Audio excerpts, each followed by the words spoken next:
Oh, snap! The world is finally waking up to the crap that's baked into and sprayed on kibble dog food. No longer can commercial pet food manufacturers fool us with pretty pictures and false promises. This is the raw dog food truth. The view and opinions expressed on this podcast are not intended to replace medical advice.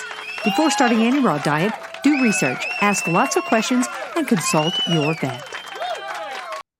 Well, hello, raw feeders. I'm Dee Dee Mercer Moffat, CEO of Raw Dog Food and Company, where your pet's health is our business. And we're friends like my friend, Dr. Judy Jasek. Well, she doesn't let friends feed kibble. And I'm telling you what, she is really working hard to remove some of the crazy things that are going on in the veterinary community that are harming our dogs. How are you out there in Tennessee, Dr. Jasek? Doing good. It's, kind of warm and humid, but that's just summertime in Tennessee. Thank God we have an air conditioner. My husband Chris said the other day, he says, if the power is going to go out, he'd much rather have it go out in the wintertime because we can stay warm. We got a stove, wood stove and all that, but summertime, staying cool, that'd be pretty tough here. But yeah, I'm telling you, all good. It was cold here this morning. I mean, seriously, sweater weather this morning, still up here in the mountains. So, yeah, okay, I feel for you. Kind of jealous, but then again, I was able to start planting my garden in March. So, you gotta, it's what you want to live. But I don't miss shoveling all those feet of snow. That's for sure. I know. It's crazy.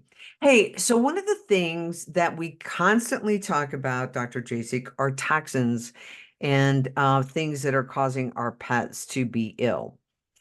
And one of the things, you and I are looking at constantly is where is the evidence, right? Where's the evidence that said virus exists or said germ exists and causes problems in pets?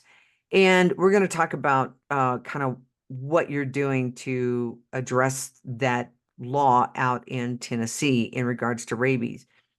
But one of the things that I wanted to talk about is that there's a raw company out there right now that's getting beat up because supposedly they have some sort of bad bacteria, pathogenic bacteria in their food. And you know what is crazy to me, Dr. Jasek, is let's say you have one dog from one pet parent that gets sick. Now, in this particular situation, said dog died. Now, as we look at evidence and kind of what's going on out there, I would have to say, how did we make that determination that food was the cause? And what I find curious about that situation was that pet parent would not release their veterinary records. Why would someone who really wants to get to the bottom of what caused their pet to expire not release their veterinary records?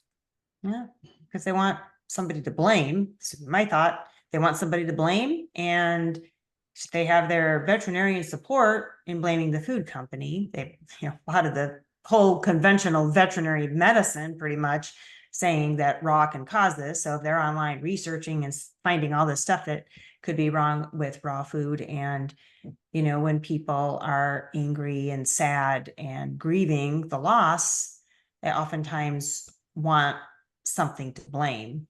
And if they can find something to blame, they will, and they have support in blaming the food company, even though it has no basis. So if they don't release the records, that tells me, to me, it says they're questioning that already. Because if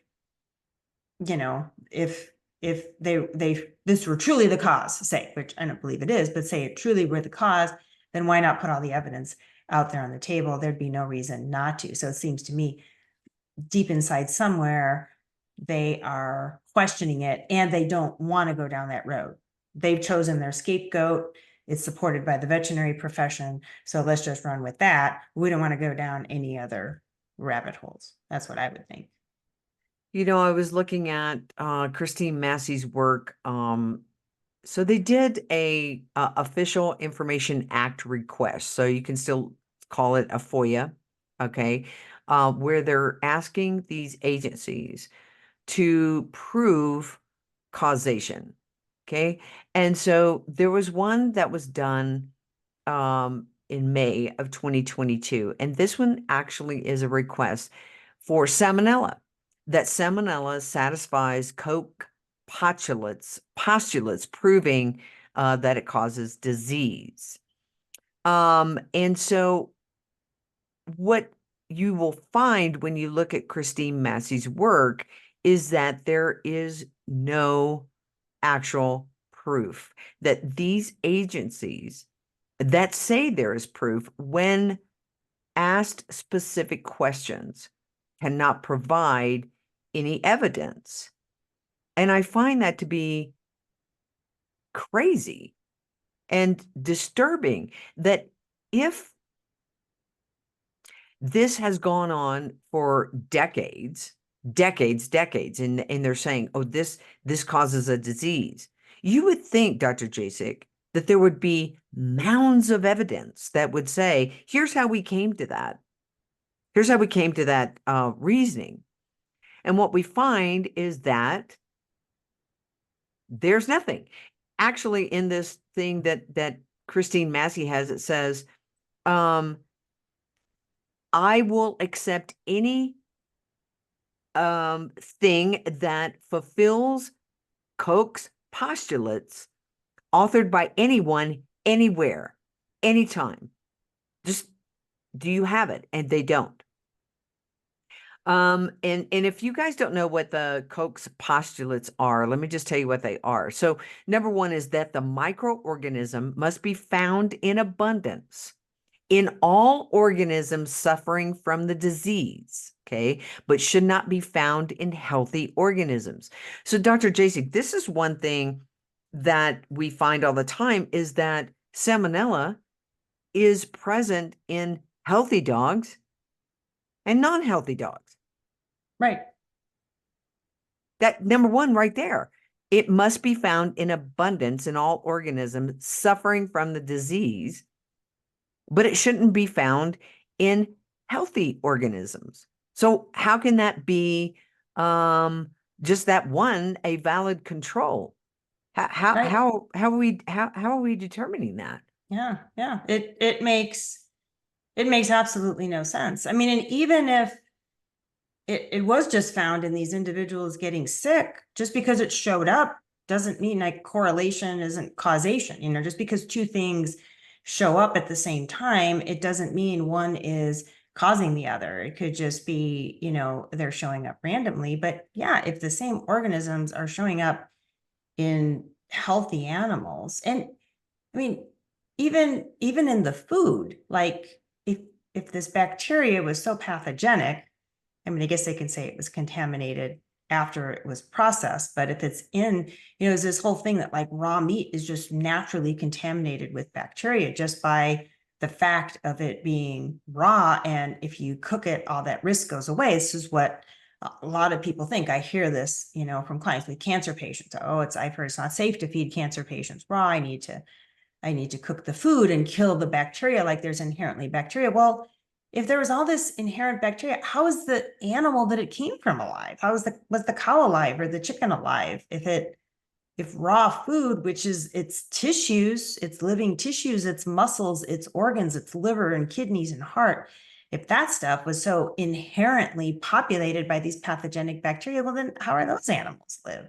It doesn't make any sense when you really think about it and just ask a few simple questions. It's so easy to punch holes in that narrative, I think, but the vets don't acknowledge that. And a lot of people don't, just like this woman that's blaming the raw food company. There's no evidence, but it's the popular narrative. And those narratives are, so dangerous because they form these foundational beliefs, and man, they're hard to break.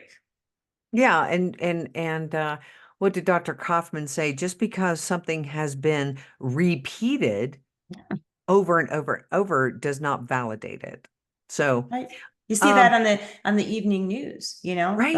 they'll say flat out lies, but I've ever seen those, screenshots where they've got 30 different stations and they're saying the exact same narrative. So that narrative is being put out there, for a reason. And if people can turn on all these different news stations and everybody they know is hearing the same thing, they take it to be true without even questioning it. Right. And I would wonder, Dr. Jasek, if the veterinarians actually know what the 4 Koch's postulates are, right? Because number 2, so they're saying if you want to really find out something, then it needs to adhere to the 4 Koch's postulates. So number 2 is the microorganism, let's say Salmonella, must be isolated from a diseased organism and grown in pure culture. That one right there isn't ever done. No, Why? never. Because you're going to stain a culture. You're going to put antibiotics in a culture. You're going to do things that would not be pure, right? And so that's number 2. Then number 3 is the cultured microorganism should cause disease when introduced into a healthy organism. It should cause, if this thing causes disease, Dr. Jasek, Right. we've isolated it.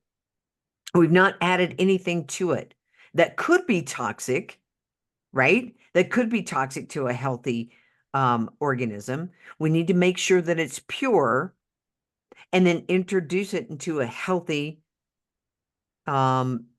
human or animal. That's number 3, which they have never been able to make a healthy person sick from said organism.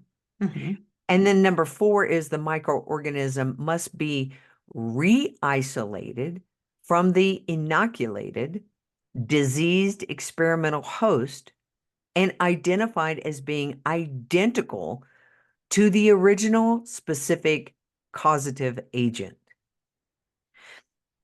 So those 4 things right there, I don't know why when the FDA steps in and says, oh my gosh, we're going to do a recall on your food because this is going to kill a human or a pet or whatever. I don't know what they're trying to say, but have they ever done this? No, I mean, I never learned that in traditional veterinary education. They don't teach logical thinking. It's not even education. Quit using that word. It's indoctrination. It's just teaching vets how to go along with the system, how to make money for the pharmaceutical companies and for the big food companies. And that's really what it's all about. And, keep pets sick because then they, they can sell more drugs and all that. It really truly is indoctrination into the system. And then that, almighty license that vets are so afraid to do anything that might, cause them to lose their license. That's just handcuffs. It forces you to do what the board says. And, there's people all the time. I actually heard a story. I just got an email a few days ago. So Dr. Margot Roman, she's a veterinarian. Have you heard of her? That does the repopulation of the bacteria through the fecal transplant. Yeah. She started the fecal transplant. She also was big in ozone. So she was the one that my very original ozone training that I got, she taught that. It was a multi-practitioner conference, but she taught the veterinary part. She's also gotten into plant-based feeding, so I just kind of don't really follow much of what she does anymore. However, she sent out a mass email because she lost her license 2 years ago for recommending that people get home ozone generators. Like they're available over the counter. Anybody can go buy them. Like it's not like she was doing a prescription thing or anything. But she mentioned COVID, evidently. But in terms of the pets, she was somehow alluding to the fact that pets could get COVID and that ozone could help. And it seemed like because she correlated the home ozone generator with COVID, I guess they yanked her license. I didn't know that until I got this email. Like I said, when she got into the plant-based thing, I actually had a conversation with her once, and she was so hot to trot that dogs do just fine. And then she does these fecal transplants, and she sells her dog's poop for considerable amount of money. And I would tell my clients, like, okay, you're buying poop from a plant-based dog that's eating plant-based diet. How do you think that's going to be a match, for your carnivore? So anyway, I hadn't, heard anything about her, but she lost her license, and evidently there's some kind of hearing, and she hasn't gotten it back. So the email was like, I think, asking veterinarians to write letters kind of on her behalf or supporting her cause. But, it just circling back to the narrative thing. She said something they did not want out there. Now, she's also been very outspoken. I know she's been like thrown out of lectures at Tufts University and stuff for speaking out about the advantages of feeding raw. So she probably also was a bit of a target because of that. And so they pick people that they want to make an example of, and that might have been part of it. But, she was just speaking a narrative that they didn't want out there. I mean, I recommend home ozone generators all the time. I mean, people can go buy them. Like, how is that bad to recommend them? But she was presenting in a way that they didn't want to get out there. So the narratives are very tight, and there's money behind them. I mean, why do you think they're going after the raw food industry? I mean, who do you think's really behind that? Well, it's these big food companies that make all this money selling all these other diets. They don't want these raw food companies to exist, and they know that they can't take these hits. How can these smaller companies can't take these hits over and over and over again? So it's the big and these food companies, your Hills and Roke, they're owned by even bigger conglomerates. So they've got all the money they need to pay off the FDA, give them some, little kickbacks to go in and be really hard on these manufacturers, because they don't want that industry to exist. And that's what's really going on. And then just like with the Hills lawsuit on the DCM, they'll pay people to get that information out there. And because vets are not critical thinkers, most of the conventional vets are not, they go to a meeting, they hear something in a lecture, and everybody's talking about it, so it must be true. And then they believe that, and it's like I said, everybody's talking about it, so it just becomes the truth. And then people believe their vet because they're a nice person and they wear a white coat. And you know what? That would be great if we weren't injecting toxins, right? And so this is something that we really want to take a look at. And I was listening to, Dr. Kaufman, and he was saying, look, there needs to be control groups that aren't vaccinated and groups that are vaccinated. And he said, and actually there are studies where the vaccinated pets and people are sicker. They have, or maybe it was Mark Goberson or Mark Gober. Gober. I think it's Gober, isn't it? Gober, yeah. Gober. BER. Yeah. I'm bad with names, but I think that's right. He was saying, in fact, if these vaccines and shots were so great, then the control group from all aspects should be healthier, right? On all levels, but they're not. And I wanted to come back to the response from this group called the ESR. This was the group in Canada that they asked to respond to this Salmonella actually causing disease. Here was their response, Dr. Jasek. They said, fulfilling Koch's postulate was used over 100 years ago to determine if an organism actually caused disease. And in the case of salmonellosis, this has been undisputed for decades. It is not ESR's role to justify something this long proven and accepted worldwide.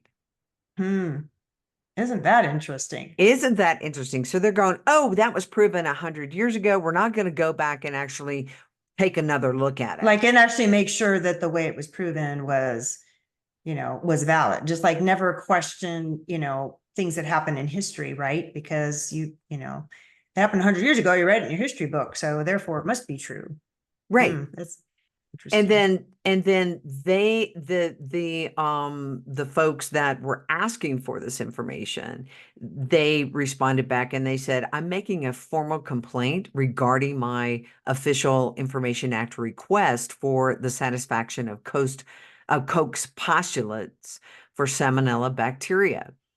I'm seeking one of the following: provide the records that satisfy my request, which is fulfilling Koch's postulates, or reject my Official Information Act on the grounds of Section 18E or 18G.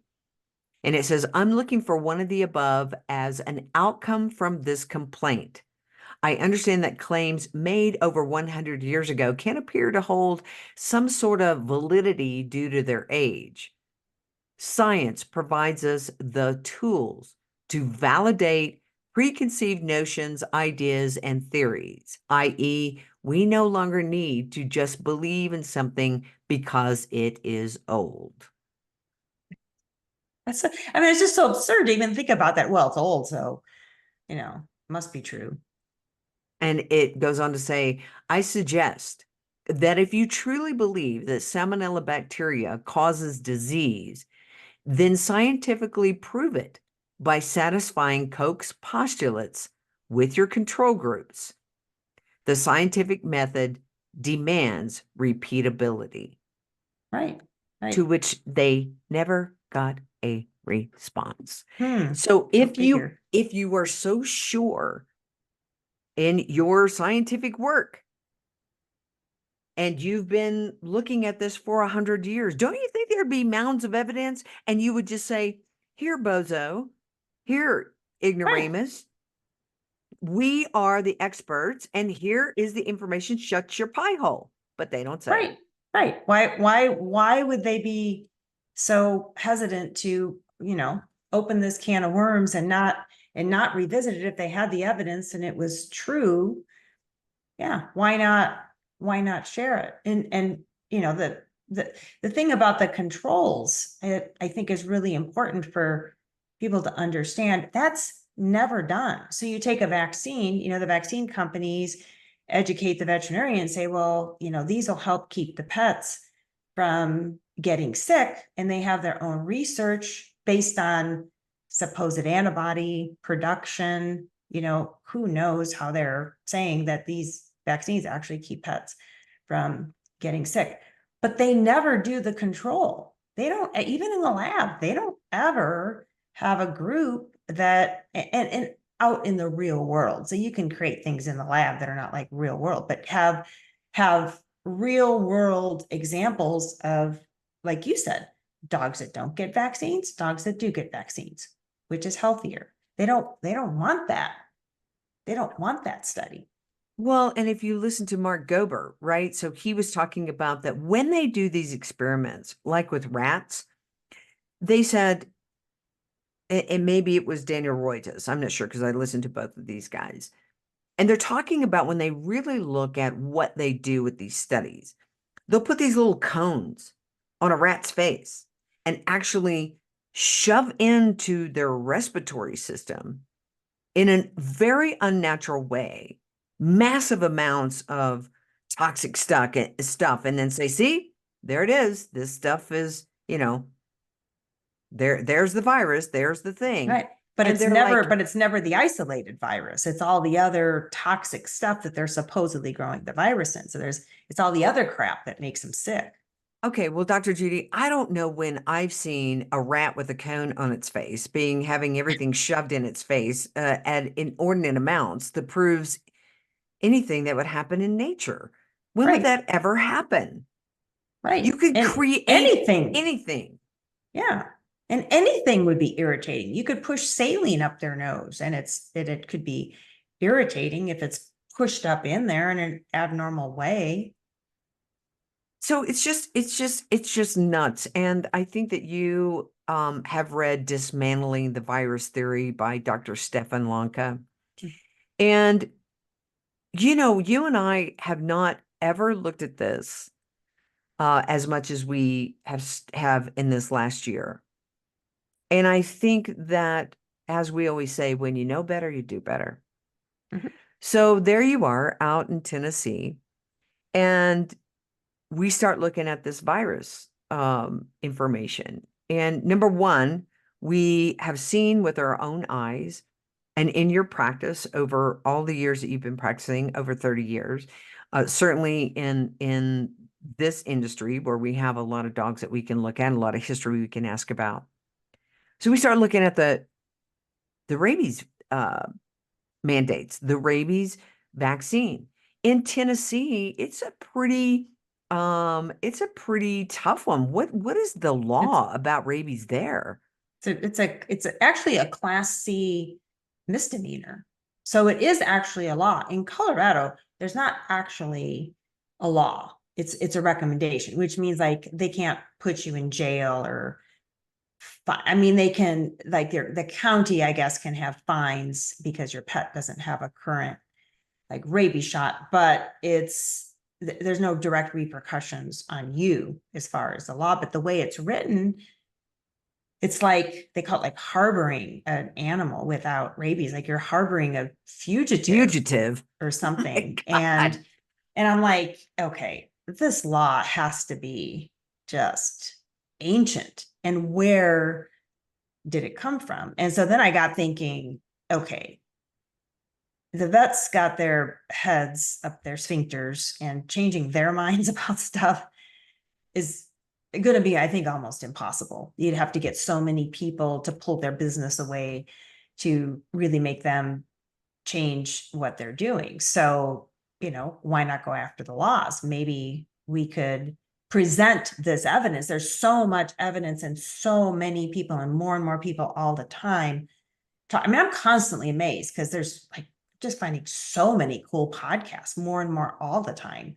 And I started with Dr. Cowan and Dr. Kaufman on this virus thing. And I thought, well, maybe they're the only ones talking about it. Oh no, there's lots and lots of people out there talking about this. So there's so much really sound evidence. I mean, or sound lack of evidence that the existence of any virus, and in particular rabies, if we want to talk about the rabies mandates, it's never been proven. Just like in our webinar, I went through the history of Pasteur, just kind of invented it. He invented the narrative, and the narrative stuck because they wanted it to stick. That's the narrative they want out there. They wanted to keep people afraid of these germs and keep doing these vaccines and these treatments because it makes money for the medical industry. So I'm, gathering support to try to go before. I'm looking into how I can go before the Tennessee legislature and present this and see if it's possible to get the laws changed. And I think Tennessee is a good state to do it because they do seem to be a bit more open-minded. Like they allowed ivermectin to be sold over the counter here to humans during COVID. We passed the no chemtrails, no geoengineering law just here recently. So maybe if I can present this in a very logical and, way that they can understand, meaning people that have never heard this information before. People listening to us have heard we've been talking about this for a while, but people have never heard this and believe that rabies is a thing and believe truly that it's in the best interest of human health and pet health. I mean, that's what a lot of people actually believe, and start to present that information that maybe we could get the law changed. And so I'm At least to working on it. make it where it's not a misdemeanor. Right? I mean, Yeah. I don't know what kind of steps, and I guess you will learn that as you keep going, and you've got some pretty heavy hitters with you that are looking at this. So I think this is awesome. I mean, our hope would be that they would either show substantial control groups and go through the whole virus thing that Kaufman, Cowan, all of these folks have said, look, if you actually have a isolated virus, not a computer generated genome type situation, right? We're looking at a true isolated, but Koch's postulate virus type thing, then show it to us. Right. And what were you saying that Mark Gober did, Dr. Jasek, that he actually looked at, was this on a virus or was it bacteria that Mark Gober was actually going to run the control group? Yeah. Well, it wasn't Mark Gober. It was a guy on the Alex Zek podcast. I can't remember his name. It was on the Way Forward. And if you go on the Way Forward website and you look I think I remember that one. If there's just one that says the most important experiment of the century or something like that. Oh, okay. And so they talk about virology, the viruses don't exist in general, but then this gentleman on there, I can't remember his name, I'm really bad with names, but he actually took, so what they do is they take this, snot, discharge, whatever supposedly has the virus from the person or the animal, then they put it in the cell culture with antibiotics and bovine fetal serum and all the stuff. They put it together and then they look at it under a microscope and they find some little thing in there and they call it a virus. Well, he said, nobody's ever done the control. We're talking about controls where they did that whole process. They did the same cell culture and they add all the same stuff in, but they don't add the bodily fluid, whatever they're testing, and they just look at that. Well, he did that. And he has pictures actually on this podcast. It's really pretty cool. They look exactly the same. So there's no difference in what they're looking at between all this toxic stuff they're just putting together in the cell cultures and that same mixture with the snot or poop or whatever they're testing added, which just gives even more evidence that what they're finding are just they're taking these cell cultures, which are not even natural. I mean, they're grown in a lab to begin with, these cell cultures. I mean, they're from certain tissues, but it's not the same as something happening in your body that has all these ways of staying healthy. But what happens essentially is the stuff that they're adding just is so toxic to these cells that there's these cell breakdowns and then these little artifacts and these different things that they see and they just call them the virus. And it's and nobody's ever made the effort to try to discount this, but this guy actually looked at these controls and he has the pictures right there on the podcast and they're exactly the same. So it's on The Way Forward. Okay, that's the podcast, and it's the June 12th episode 99, which is called The Most Important Project of the Century, The End of Virology, The Truth About Bird Flu with Jamie Andrews, Jacob Diaz, and Alex Zek. That's the one, correct? Yep, that's it. And then, another one, Dr. Jasek, that I thought was extremely important was the folic acid fortification and the rise in chronic illness.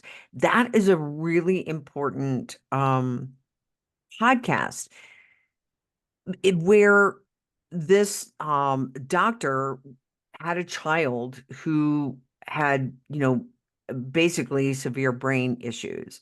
And she goes through this whole thing, and they're talking about folic acid in the synthetic form, guys. Don't get this confused, okay? So you're going to find folic acid in your green leafies, in a bunch of different real foods. That's fine. But when something is fortified with folic acid, whether that's a supplement, okay, or whether it is where you typically find it are going to be in cereals, pastas, rice, any kind of flours like cakes and cookies and stuff like that. Maybe dog food. Come on now, Dr. Jason. Just saying. Just Come saying. on. I just don't. So you, yeah, right. So we got to be looking at that. And she talks about this, and you got to listen to that podcast. That's episode 98, right before 99 on the way forward. And you're welcome, Alec. We don't know Alec, but you're welcome. We're promoting your podcast, but he does good work. And yeah, you got to listen to that, guys. She had dramatic changes in her son. And Her son was like almost like autistic. Yeah. Had autistic symptoms, like head banging, serious stuff. And she was like really ill, like debilitating headaches and all this stuff. And she was a doctor, and it's also very interesting how she made this transition between thinking and working very conventionally into, okay, maybe the system is more messed up than I thought, because they were both like really, really ill. Right. And she talks about this. She said magnesium, magnesium is the one thing she doesn't believe in. What do you call it? Where you try to regulate one vitamin or mineral, like you and I talk about this mono, like just using singular nutrients. Yeah. Right. Yeah. She said there's just one, magnesium. Now, I don't know how that would relate to the dogs, because I think we probably have good magnesium in the food.